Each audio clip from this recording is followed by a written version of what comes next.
Hello, it's wonderful to be with you. My name is Pat Cameron. I am the Director of Family Ties and Mass Family Voices here at the Federation for Children with Special Needs.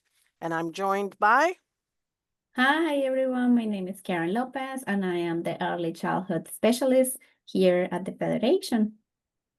and we're here to present how to advocate for your child. We hope that you get a lot out of this session, and we are here to answer any questions as you have them, and we can be available by email. So let's get started. So the Federation is here to help families feel empowered, to engage in their communities, and really to eliminate the barriers to improve all of life's outcomes for every child and young adult, especially those with disabilities. We are the federally funded Parent Center here in Massachusetts and provide information and all kinds of resources and trainings to families as well as the professionals who work with children with disabilities. So it's our pleasure to be with you today. So what we are gonna talk during this presentation today, we're gonna talk about how to build partnerships in different scenarios, understand advocacy within the systems, learn about the art of the negotiation, developing effective communication skills, and deal with conflict and find support networks. So this is our objectives for today. So let's get into it. So, are you ready to advocate? The first thing that we need to think when we are wanted to be the best advocate for our kids is like try with be aware of our own emotions. There are many ways that we can start to like be aware of our emotions. We can practice self-care, we can practice become self-aware, take time to understand your feelings, and use strengths that work for you.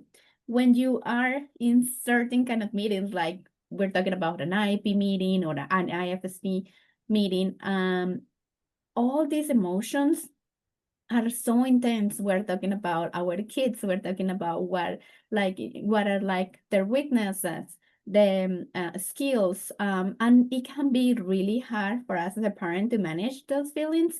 But it's super important to find a way to make those feelings, like be able to control those feelings and find the best way to communicate. Karen and I know all about this because in addition to the roles we have here at the Federation, we are also parents too. And so I have an adult daughter with disabilities, and Karen has a 4-year-old son with disabilities. And so we have been in your shoes. And so it's a lifelong journey. And, we hope that some of the points and suggestions that we make during this presentation, you'll find very helpful.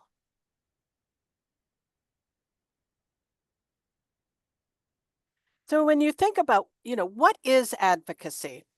You know, and how have you been in places where you've had to advocate for your child? And advocacy happens all through life. It happens at school, it happens at EI, it happens at the doctor's office. It can happen on the playground. And so you really want a chance to think about how can you be successful? And, have you had an opportunity where you've advocated and you've been successful? So think about all the different opportunities in your life that you have to practice these advocacy skills. And just know that systems are slow to change. And so advocacy is something you probably will practice over and over and over again. And I like to think like advocacy is not only in like big scenarios, as Pat was saying, sometimes can be something really at the park, or for example, in my case, my son is hard of hearing and we go to swimming lessons, and sometimes he doesn't have the same teacher. So I have to advocate for him and let the teacher know like he is not going to be able to hear you. You have to be closer to him. You have like make this advocacy so I know that he can have the best experience, especially in those swimming pool that is so loud. So it's important for me that they know that, like, he's not gonna follow the instruction because he's not gonna hear you. So advocacy is sometimes, and it's an everyday, and it's important that we are able to do it and that we start to foment it, like or like make our kids also do it. Like they need to like be advocates for themselves too, and it's important for us as parents to start to fostering those skills on them.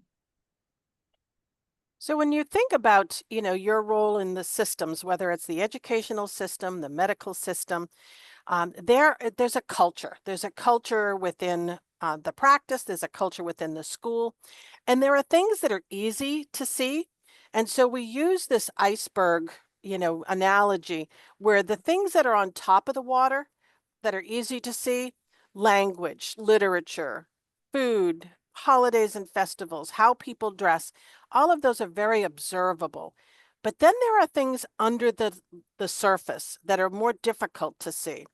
And that's where you really have to hone into your own biases and your own preferences and realize that not everybody has the same family values. Not everybody has the same attitudes and so forth.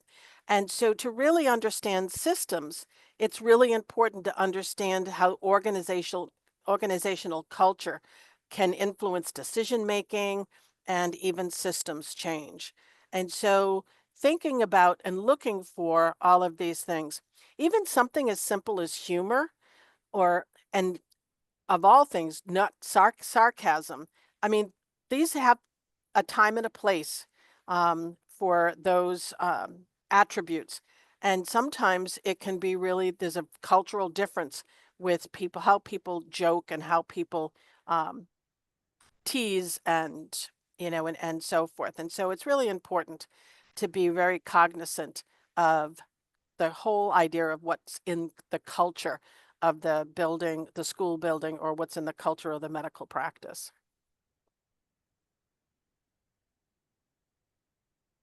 So one of the things that we want to talk to this presentation is what is the biggest difference between early intervention and special education.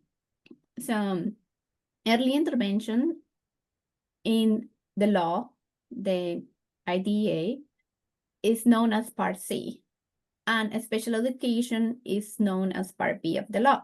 So sometimes people say, oh, it's Part C, but they don't know that, oh, it's the same that early intervention. So it's important sometimes to just know the names.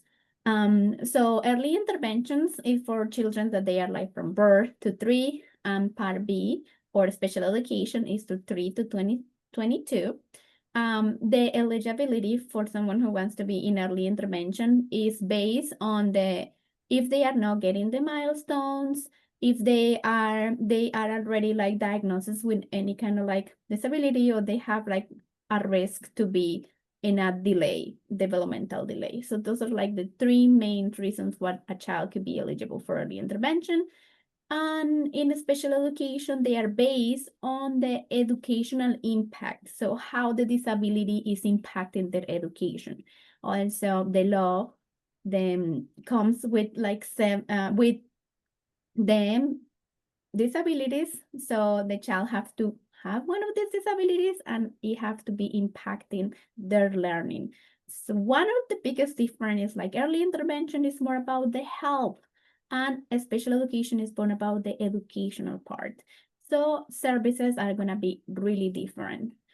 We are talking about the natural environment of a child when we are in early intervention. So where the child is learning most, right? With the family, at daycare, the playground. And in a special education, we talk about what is the less restricted environment. And the less restricted environment, according with the law, is where the child is with their peers that it doesn't have disabilities. What is called the general education classroom is the less restricted environment, and it's start from there. We are talking about an individualized family service plan on IFSP in early intervention, and then we start talking about an IEP or individualized educational program. Early intervention, this IFSP is reviewed every 6 months because kids are changing, are growing. Every 6 months you have they're a different human being. But in a special education, you're reviewing this document every year. Another big difference that is super important to take in consideration when we're talking about early intervention or special education is the time. Like early intervention, they work every year around. So we are talking about 365 days during the year. But special education only are working during the school days. So they are no holidays, no summers, no it doesn't count what is like February vacation, April vacation. So we're talking about around 180 days per year. And as Karen was mentioning, I think one of the biggest changes is you're going from a family service plan to an individual child plan. And so the focus is shifting from the family to only the individual child. So you are and you will always be the expert of your child. And so your knowledge is so important to be sharing with the team. And whether it's within early intervention or it's as you're transitioning to the public school, your voice and your experience and your expertise brings more than whatever any specialist around that table can talk about, because they're only looking at one aspect of your child. You know all the ins and outs of your own sons and daughters, and you want to make sure that it's a whole new language that you're going to be learning, a whole new set of acronyms, that you're always stopping and asking for the definition or the explanation of what the acronym means. We're going to try very hard as we go through this presentation to always explain the acronyms. As we said in the previous slide, IFSPs and IEPs, things like that, we're going to be hearing a lot. And so, particularly for those families where English is not your primary language, you also have the opportunity to ask for an interpreter and to have the materials translated into your primary language. And as you approach the transition time and the school district is perhaps doing some assessments and so forth, you can ask for all of that to be in your primary language and to be prepared and presented to you 2 days before the team meeting. But you have to ask for it. Never, ever resist asking. It's as important for you to have all the information around as everybody else around the table is. So you want to get to know what the appropriate laws and procedures are, and to know that there are differences as we've introduced. And so the Federation has all kinds of trainings in basic rights, procedural safeguards, um, effective communication, and you can click on this link and or put it in your browser to access all of our free trainings at the Federation. And they're all online and they're in multiple languages.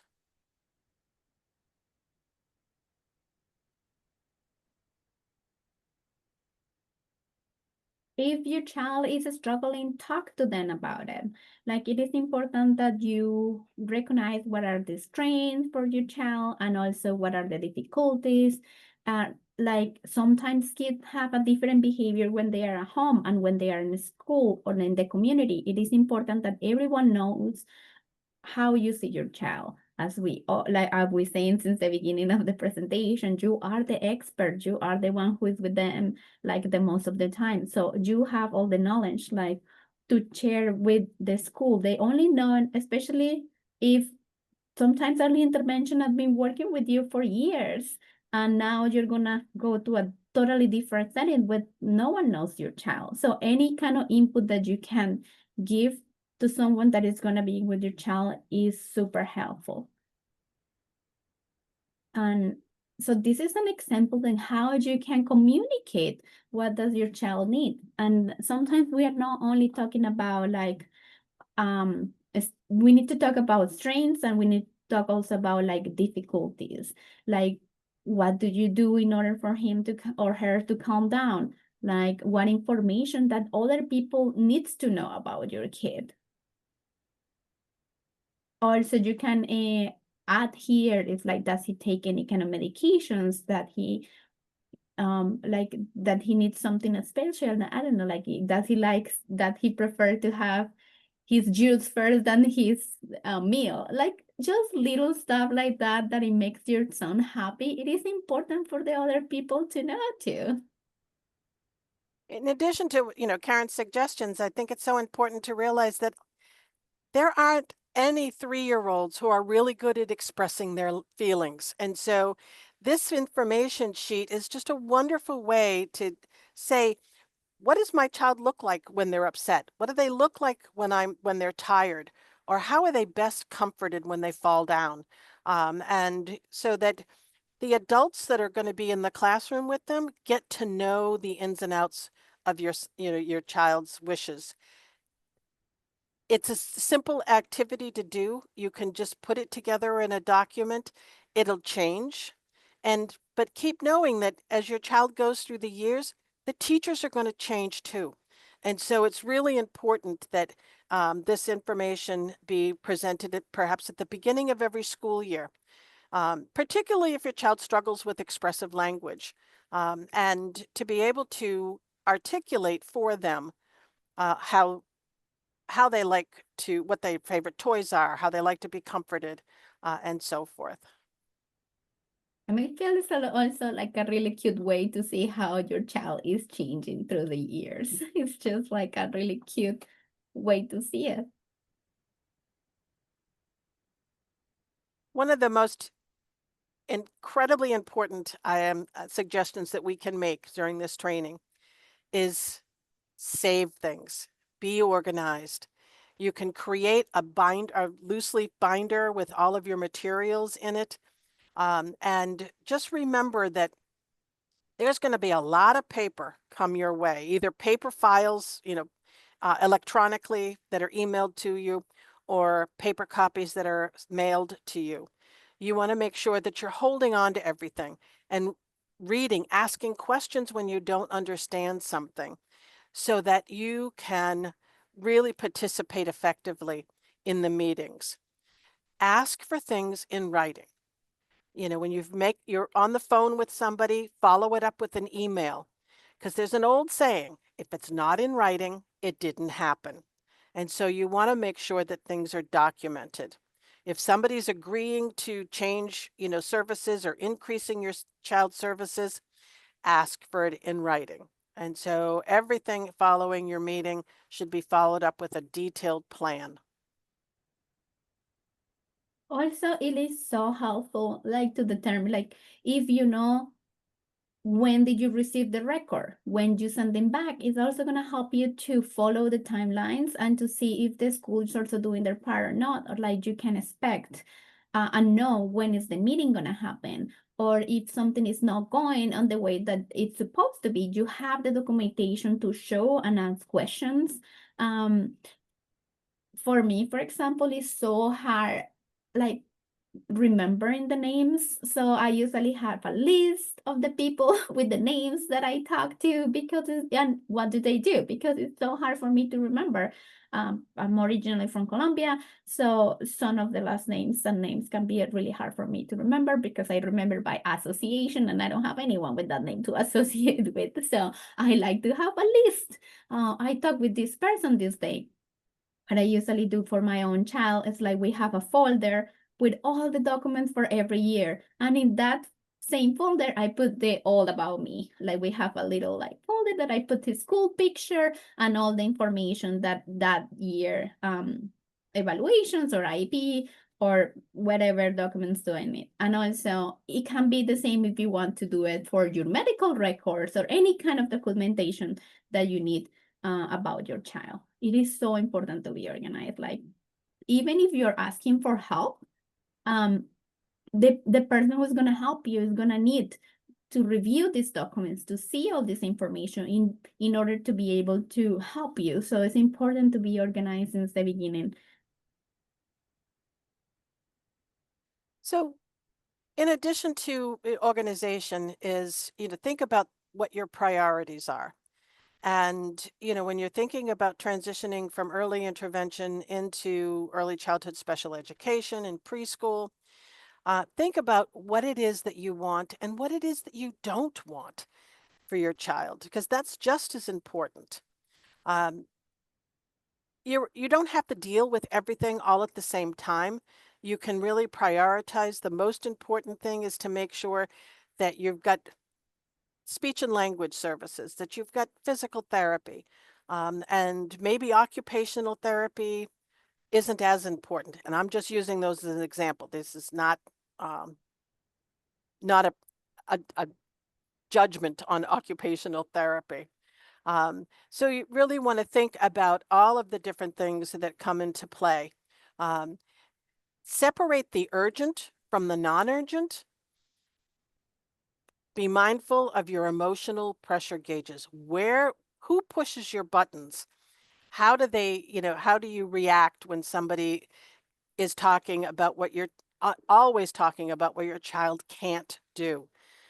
The part of the most upsetting part of the journey is they're going to be focusing. The experts are going to be focusing on what your child can't do, but we all know that children learn best by using their strengths. And so think about ways that you can make suggestions about how to best succeed with your child. And that's a way to prepare for these meetings. Think about writing down all of your points. That first transition meeting that you'll go to at the public school, they're going to be asking you for your vision. Think about it ahead of time. Talk about it as a family. And maybe your vision for your son or daughter is that they have friends. And it's not anything academic, it's more social emotional. And so think about what's important and as you enter this preschool experience. And don't be afraid to ask your questions. Now we're going to talk a little bit about the art of negotiation. So, what do you want to achieve in this process? As Pat was mentioning in the slide before, it is important that you know this is the best that can happen, and this is my bottom line. Like this is what, like, if they do this, I'm not gonna accept that.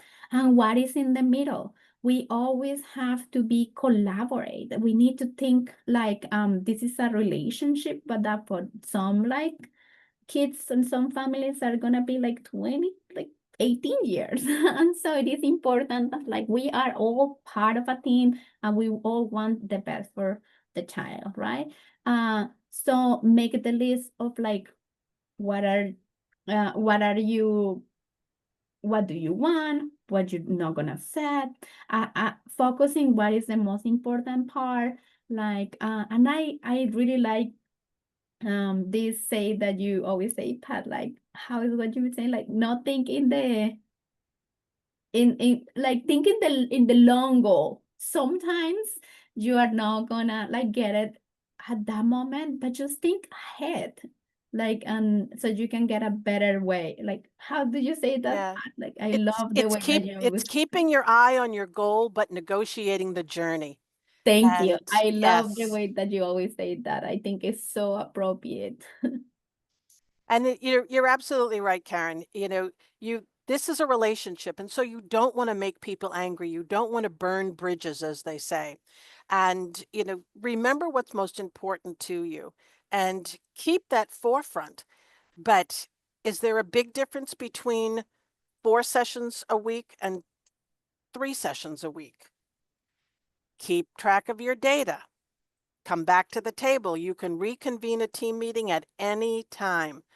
If you feel your child's not making effective progress, bring them all back together. A child should not have to fail before they're given services. And so you always want to remember that. If there are lots of people in your life that will say, well, let's wait and see. And, and young children are only young once. They don't have a whole lot of time to wait and see. And so it's really important to feel certain about your requests and know that, what are your fallback options? If their school is not providing speech therapy as often as you would like, can you use your health insurance to supplement some of those services? So this is all part of the negotiation. This is all part of acting in your child's best interest. And I feel my son have helped me a lot with this. because you have to pick and choose your battles. Like, so, and this is also important to keep in mind. Like, this is really what I want to put all my energy and effort to fight for, or like, what other options do I have? Without forgetting what is your main goal, right? So always think about that. You want to have like the most cordial and collaborate relationship as possible. So there are things that are going to be changing year to year. The staff changes year to year. It may feel like you're starting all over again every September or planning for every September. Um, but it's kind of where the winds take you. Um, when you think about leaving preschool and going into kindergarten, kindergarten into elementary school into middle school, and then high school. All of these things will be adaptations that you're going to have to, you and your family will have to make. And so you really want to be thinking about how best to navigate this journey. And I love the quote here that says, I can't change the direction of the wind, but I can adjust my sails to always reach my destination. So again, it's not giving up anything, it's just finding a different way to get there.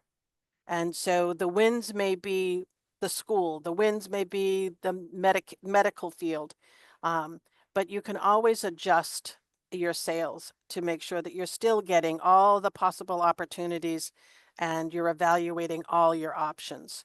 As you move into the public school system, ask to go visit the classrooms, ask to go look at places before anybody in the meeting is suggesting a placement so that you know when you make that decision, you're making a good decision, the best decision for your son or daughter. Another part, a really important part of having like a good effective communication is not only like what you're saying, but also be able to really listening, listening respectfully. It builds trust. If the other person like know that you are listening, it is really helpful because they also feel that they also know that they are being heard. So if you and a good activity that I try to use a lot is like kind of like summarize what they are saying or kind of repeat the most important parts. So you can like say, are you saying this? Did I hear you correctly? This is what you mean. So it can be like a really good communication between all the parties. Also, really important is the nonverbal communication. What does your body say? Like the facial expressions are the most are universal. Like doesn't matter the language, the culture. You know someone is happy just looking at their face. You know someone is sad just looking at their face because like the but at the same time, for example, the body language. It is not like there are so many gestures that different cultures have for different things. So that is something that is not as universal as the facial expression. So how is your posture, like how what you're saying, like not only how you like no it's not only what you're saying but how you're saying it, the tone in your voice. Just make sure that you are like thinking in all these different areas when you are like communicating with someone about something really important. um yeah, so and ask questions, ask clarification, make sure that you're, as I say, like summarizing. Sometimes this meeting can be like a lot of back and forth stuff and you can get lost really quick. So it is important to be like, can you repeat this? So what is like the result of this conversation? So you can have a really good understanding, like what is happening really. And don't be afraid to bring somebody with you because it's so hard to take it all in because this is your baby they're talking about. This is your love of your life. And so you can be very emotional, you can tend to be very sensitive.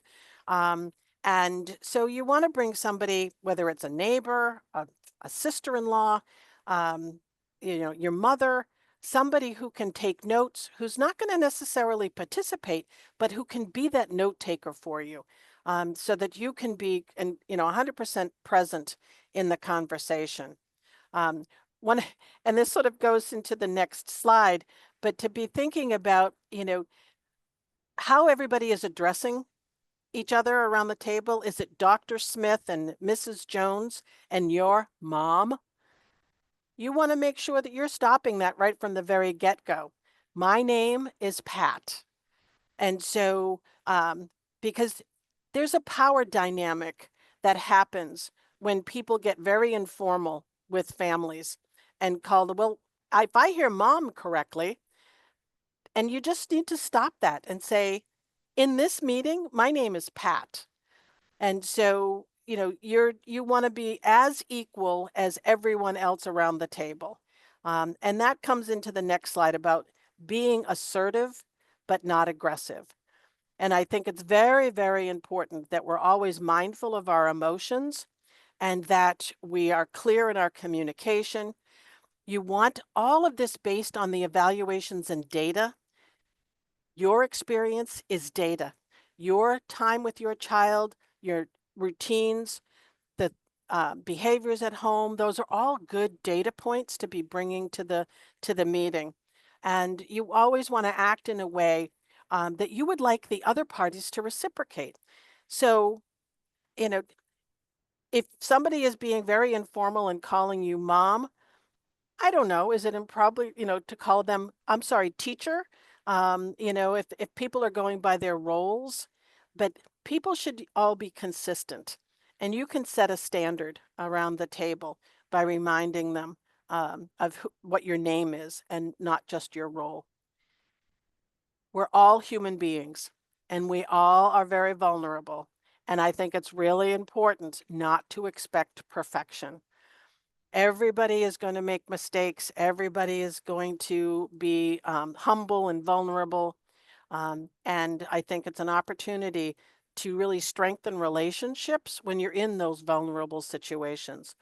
So, again, there's a big difference between being assertive and standing by your convictions and being aggressive so that you're not speaking in anger. You're, you're controlled, you're firm, but you're not aggressive. So there's a big difference between assertive and aggressive. I know from my own experience, when my daughter was in school, they informed me when she graduated, well, when she finished school, that I had a reputation, and it was the velvet hammer. And I thought to myself, well, I kind of like that. You're soft on the outside, but you are firm on the inside. And so I encourage you all to feel and grow those skills so that you too can be a velvet hammer. And I love what you're saying, like growing the skills, because like we all have to practice these skills, and it's something that you're gonna get better and better and better because you are gonna have to do this. And even when you were mentioned to bring someone with you at the meeting, even we do this work every day, we talk with a lot of parents. Like when I have my own IEP meetings, I always have someone there with me because it's so emotional that I don't want to lose, like I want someone there to help me, to guide me, to be able to talk about after the meeting, and also to help me to improve every time. It's so emotional that you're like, sometimes you need to control your emotion and like move, but it's always helpful to have that other person there to help you with that. As we mentioned before, it's just so important because, if your child has a disability, a lifelong disability, you could be in special education for the next 18 years. And so it really, really is important to nurture this relationship and know that conflict is bound to happen.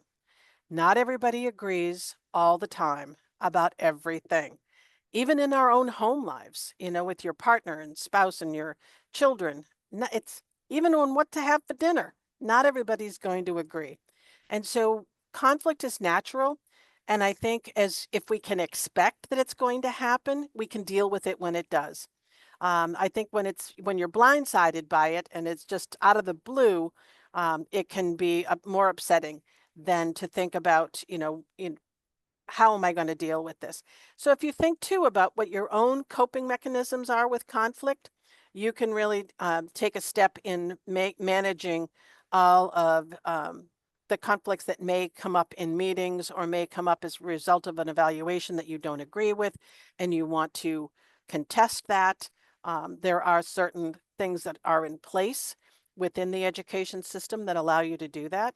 And so part of that is again becoming more aware of what the rules and regulations are and what the conflict resolution process is within the Department of Elementary and Secondary Ed, or even just keeping it within the school district, and how you can resolve conflicts. And just remember, conflicts can be an opportunity. It can be an opportunity for change and growth and a new level of understanding and improve communication. Because if you can get through a conflict and come out all agreeing on a new resolution in the end, that's really a bonus for the whole relationship as a whole. So we can use like these conversation statements, and this is something that I also practice a lot with my little guy to try to get that social emotional part, like understanding their feelings. So you can use something like I feel happy when you hug me because I love you. Or at the opposite, you can express that you are like mentioning like you're feeling for a consequences, like that the other person is doing. We cannot change what other person does, but we can let them know how we feel about it. So for example, you can use like I feel sad when you hit me because you're hurting me, like or something like that. So you are association an emotion with an action. And this is really important, especially like when we are developing the social skills for little guys, but also for us as adults, like be able to communicate our feelings and to communicate what we need to be changed in order to that feeling to change, right? One of the most effective ways in dealing with the conflict is to, as Karen said, is to keep internalizing it. This is how it affects me when this happens. No finger pointing, no blaming, no putting the onus on the other person. Is you need to own your own part in this conversation. And so when you're dealing with the school system, if you're, throwing up your hands and saying you are all, wrong about this, um, as opposed to saying, when I hear what, you say this, then I feel this. And so it really internalizes it. It helps explain the impact of it. And I think that it makes others aware of the impact they have. And so I think it's really important to practice these skills. And you can practice this in the grocery store when somebody puts their cart and cuts you off in line, or in traffic, or any kinds of situations, and these are good skills for kids to have too. So be thinking about Yeah. how you can practice these even with your own children. Yes, it's so important. Like we don't realize how important it is to understand our feelings in order to be able to control them. And this is something like even adults sometimes we have such much trouble like how to control my feelings because you really don't understand what you're having this feeling. So it's important to be practicing this all the time, even as adults, and also cultivating in our like kids. So when the inevitable happens and when conflict arises, there are lots of things that you can do. Chief is controlling your own emotions, as Karen just said. Communicate effectively, communicate often, keep your cool. You can also ask for somebody to come in as an outsider to help negotiate, an impasse that the team may be at. You may be able to call in the superintendent or the director of special education, somebody within the district who can help move the process along if you're at an impasse. You always want to make sure that you stay clear and concise in what your vision is, what your desire is and what your floor is. I'm not going to accept anything lower than this. Um, Always seek the common ground. Even if you think about other situations where the negotiation worked. Do you remember the time when this happened and we talked about it and we got through it? Let's practice that again. Be thinking about your successes in the past and keep bringing those practices back. Because again, people change, people move on from their positions and so forth, but you're always going to be the parent for your child. And so you're the consistent one in this team. And the other players come and go as your child moves from grade to grade or school to school. But, think ahead. And here's another wonderful time to bring that friend with you to take notes, particularly when there's conflict, because then they can document both sides of the issue where you may be so emotionally invested in one your side that sometimes it shades, shadows what you can hear from the other side. But bring that impartial person who can document both sides that you can really get through a conflict. Good skills to have on lots of areas in your life. And also, it's important to show collaboration, like just like that you are willing to listen what they are saying. Like, and one of the examples that I like to give here is like if you don't agree with a placement that the school is offering, at least show the collaboration and go and see the place. Go and do an observation. So even like if the end the result is gonna be the same, at least you have points like I went, this is what I see, this is what is happening. I don't think it's appropriate for this reason, but it's showing that you are willing to collaborate and you are doing your part as a parent and as a part of the team. And so that always is well received.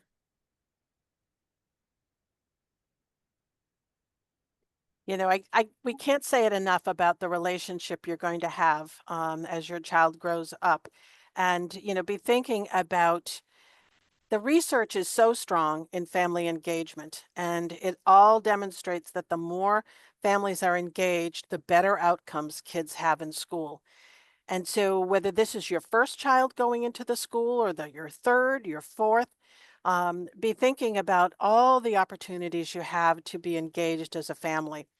Go to the events, go to the school plays or the assemblies or the holiday festivals and so forth, so that you can show that you're invested in the school as much as probably not as much as you're invested in your child, but as invested in the whole, school and this whole school community. And it really will boost the relationship you have within your school. For my child, she's a second child, and so her brother is 2 years older, and so we were very present in the school. And we brought my daughter along to events and open houses and so forth. And so the school knew she was coming. And so it was a nice way to introduce her ahead of time to the different players and the building principal and the kindergarten teacher and so forth.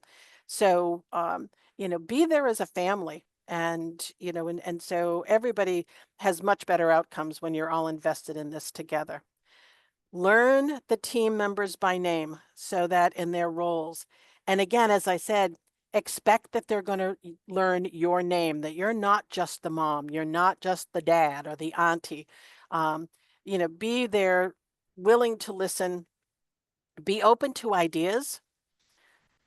You're certainly not, the know it all. You know a lot, but somebody could come and make a suggestion and you'll like, oh, I never thought of that. Let's try that. Be open to ideas and, think creatively about, the history that your team shares. And remember not to make the same mistakes, but to celebrate and repeat the successes. Children learn best by using their strengths. But the whole idea of special education is looking at where they need help. How can they achieve success by using some of their strengths? And so, be thinking about how you can add that to your team. Help people to be at their best. If everybody stays positive in the meeting and the atmosphere and the culture is congenial and collaborative, those are excellent meetings to be in there. And that way, everybody is also treating each other with respect. And sarcasm has no place around the table. Um, Insults and so forth have no sidebar conversations and so forth have no place around the table. You want to be 100% present and expect that everybody else is there too. Um, so teamwork is important. it's work, and it takes a little effort to make it work, but it can make the biggest difference in the world. Yeah, we always try to have like the best relationship with the teacher because at the end, she's the one who's gonna spend the most of the time with our kids. So the best that you have, like the better relationship that you have with her, maybe the best she's gonna be at school. I don't know. I always like to have a really close relationship, especially with the teacher, because it kind of give you in that peace of mind, like, oh, so be respectful, be friendly, and yeah. And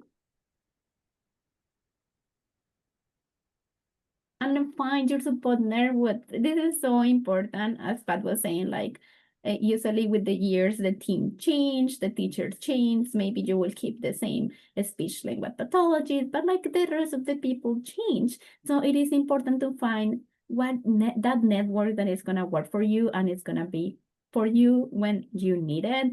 So one example can be the CPAC or the Special Education Parent Advisor Councils.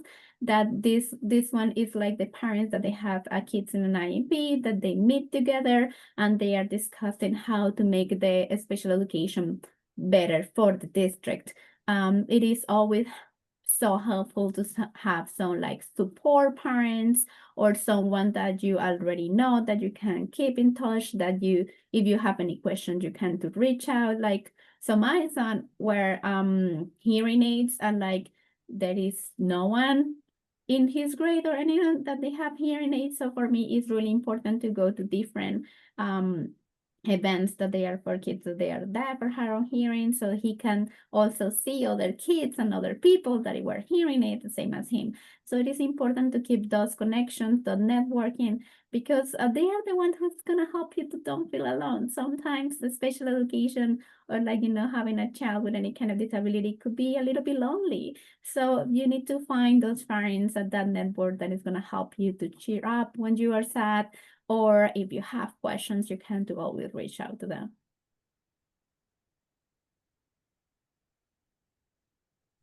One of the programs that we do offer at the Federation is our Parent to Parent of Massachusetts. And so it's an opportunity to have 2 phone calls with somebody who has lived your journey.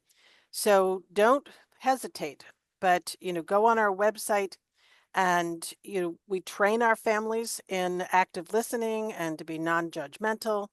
And these are our 3 coordinators, Molly Duncan, Sarah Forster, and Angela Isaac. They have a pool of parents ready and excited to be connecting with new parents, whether it's a new diagnosis, whether it's the transition into something new, whether it's preschool, or middle school or high school, or, at age 22 when kids are moving on into adult services. We can connect you with a parent who has had that experience and can just sort of help coach you emotionally through the process. So this resource is available to you, and it's all free. Before I joined the federation, actually, Parent to Parents was the first resources that I used from them. And I had the best support parent ever that we are still in touch today. Like after all these years, like it has been 4 years and we are still really good friends. And if I have any questions, I always reach out to her. And it's an amazing program. In addition to parent, we offer a host of trainings. We have the Essentials of Turning 3, and which talks a lot about the sort of the procedures and the laws and everything that comes into the difference between EI and special ed that we've just glossed over today. We have basic rights. Again, it's all under the same IDEA legislation, the Individual Disabilities Education Act. But Part C for early intervention is so dramatically different, even though it's in the same law, to really know the difference. So we have evaluation and eligibility, we have understanding the IEP, and we have transition planning. Now, this transition planning in this workshop is about age 14 and up. So the essentials of turning 3 would be what you can clue in on. And then we have navigating the new IEP. There's a brand new IEP here in Massachusetts. This is the first year that everybody will have it. Everybody that started last year and or was renewed started using it as well.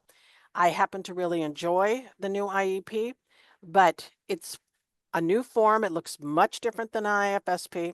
So it's good to be looking at that ahead of time. All of that, and it's available in multiple languages on the Department of Elementary and Secondary Education's website. They like to call that DESE. But we have Connecting Youth, and that's for the 14 to 30-year-olds.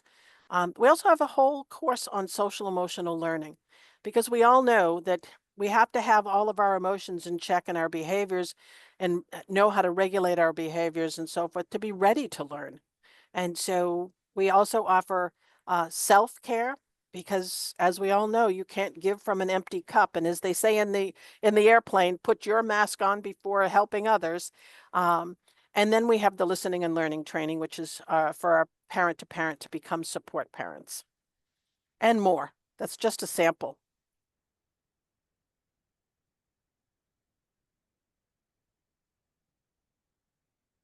So we all, I'm sorry. We also have the information center that is for parents and professionals. So at the Federation, we have language lines or outreach specialists, and we have the language Spanish, Portuguese, Chinese, Haitian Creole, Vietnamese, and we also have other people who speak other languages like Russian, but like yeah, so if we don't have the language, we use an interpreter. But we also have people that is like cultural. Like for example, I grew up in Colombia, and so I usually work with a lot of Spanish-speaking families and the same that English families. So you can ask questions about eligibility for a special education, applications, if you don't agree with the IP, what is the next steps, like school responsibilities, what is your parent role as a member of the team, like, and in general, any kind of questions that you have about the special education, you can make an intake and we will call you back. We try to call you back as soon as possible. So if you are looking for an advocate, it's another really important question. So anything that we can help you with, so please feel free to fill out an intake form and we will give you a call back. And I think as our sort of final tips is it's always important to remain optimistic. Always be sort of looking for that silver lining, looking for the pot of gold at the end of your rainbow, and thinking about what is the most beautiful part of what you can achieve together as a team. In that, be reasonable. Be, you know that these things are achievable because as your child's IEP goals, they all have to be achievable. And so you want children to be making progress. And so you want the goals to be reasonable and achievable. Talk to somebody, talk to a friend, get connected with P2P, get connected with the CPAC in the school district. You don't have to be enrolled in the school yet. You can go as the parent of a 2.5-year-old to their open meetings. Get to know people, find out, and keep it positive. Remain optimistic and remain positive. It doesn't mean you have to ignore the conflict or ignore the stuff that's going on. Be challenged by it, get through it, be solution oriented so that you can work through whatever, so that you can remain positive. Um, develop your child's self-advocacy skills by showing them how to do it. Be the model. Be the model in meetings, be the model in, the CPAC and so forth, because you're going to get through if you can remain positive. And because if you put up those walls and barriers, or even the emotional walls and barriers, it's very difficult to work successfully as a team.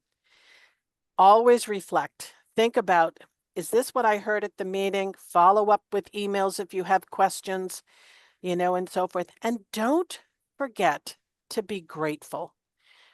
This is hard work for everyone around the table. And, and you've got your one child, maybe you have more, but you have that one child that you're in that meeting for. And the district has to think about 30, 60, 90 children. And, so always be grateful for the work that they're giving. Don't be afraid to send thank you notes. I used to have in middle school, the only way to get the team together was to meet before school because nobody had the same break time. And so I brought coffee and donuts. And, and that was my show of gratitude for everybody because they came in early for this meeting. And it was my way of showing gratitude. And so, don't be afraid to say thank you. And also, I feel like if there is something that you know that you're struggle a little bit, like for example, if someone is asking questions that usually make you a little bit sensitive, practice, practice in the mirror, and like with time you're gonna get better and better. I remember the first time that like a little kid asked me about Nolan's hearing aids, and like I freak out. I lie. I didn't know what to say. I didn't know how to respond in a way that he will understand what they are for. And the parent of that child actually helped me. He was like, oh no, those are like, those help him to listen in the same way that like some people use glasses. And then I was like, oh, thank you so much. You cannot help me because of the moment of like just panic. So practice. Like with time, you're gonna get better and better. And it's okay. Sometimes we don't have the right answer, or if we say something silly, next time we're gonna get better. Yeah, one of the best experiences I had was when my daughter was in middle school, and my daughter has Down syndrome as well as other disabilities. But um, in science class in middle school, they had a whole unit on heredity and chromosomes and everything. And the school asked me if I wanted to come in because the textbook was very outdated. And if I wanted to come in and talk to the class, and I'm trained as a teacher, that was my background. And so I taught 4 science classes in a day, all about chromosomes and Down syndrome. And I opened myself up for the kids to ask questions. And I had to really sort of breathe deep because I didn't know what their questions were going to be.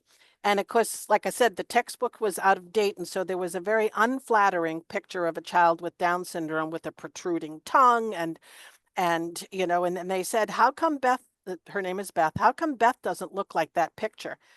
And I said, that's because you've been her role model. You've been here. I don't see any of you sticking out your tongue. You've been here showing her what it's like to be a kid, what it's like to be and how to behave in a classroom and what, the typical um, facial expressions are and so forth. I said, you've been her role model. And I remember getting a thank you note from 2 parents saying their kid never came home and talked so much about what they learned in school that day. They said, because I live it. I knew somebody who was in that textbook. I know Beth. And so, there really are opportunities to make a difference and make a change.